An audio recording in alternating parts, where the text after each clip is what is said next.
ebifo bya nkizo nnyo mu byenfuna by'abantu aba bulijjo nga n'abalimi abasinga gye batunda ebirime byabwe kw'ossa n'ebintu ebikozesebwa waka ebisinga okuba nga basinga gye babigula. Mu butale muno mukoleramu n'abakyala wabula nga bayita mu mbeera esoomooza okulaba nga beeyagalira mu mulimu gwabwe. Basanganga obuzibu bungi nnyo, ekisooka kya byonna buli omu yali ku lulwe. Ekyokubiri nga buli omu tamanyi mugaso gwa munne. Kola okunoonyereza 2026 nga kulaga nti mu butale walimu obutabanguko obw'amaanyi. Abakyala abaami abakwatirira abawala nga bayitawo, abakyala nga bayitawo. Ebbeere lyakwatako sibalirye. Tetwali bangu, twali babi nnyo ng'omuntu bwakukonera ku bintu omuvuma.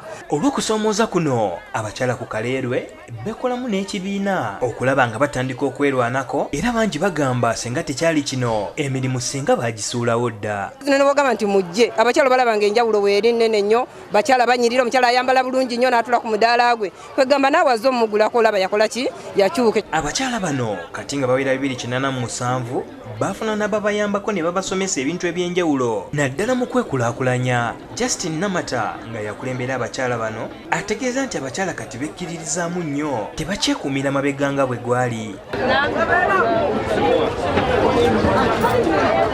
Beeterekera ne ssente zaabwe era kati bakyamala kwetooloola ku bawozi ba nsimbi okwongera mu bye bakola. Twasalawo tusevinga ssente, omukyala n'amala okuwezaayo ssente ze ne tugamba nti oba olinayo emitwalo 10 weewole emitwalo 2. Abadde agenda eri mu manerenda takyagenda, wano tumuwa ssente, interest ebeera wansi nnyo. Bano kati beekungana okwekunga okwerongooseza ebifo byabwe.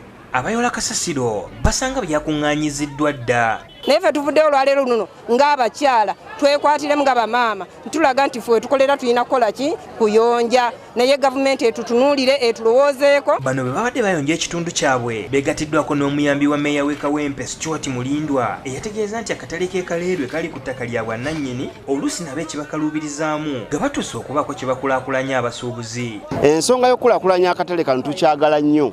Niyo obuzibu bwe tulina nga mu Kawempe tetulina ttaka lya gavumenti oba tetulina butale bwa gavumenti. Kati otunulira mu Kawempe division tulina akatale kamu, akatale k'ewandegeya.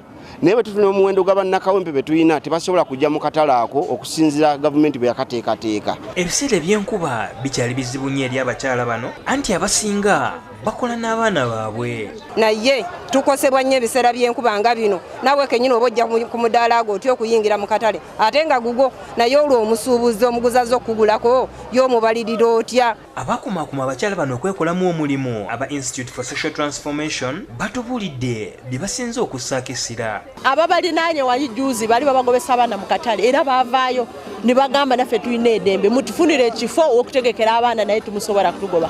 Kati ffe tuli basanyufu kasita omuntu oba osobola okweyogerera n'okumanya wa ab'obuyinza gye babeera ne bye balina okukolera ebirala biba byanguye. Ate begatta betabakwatako bakulaakulanye wanaffe enkyukakyuka tugiraba. Zeddanis Kyobe ku Lwabukedde TV.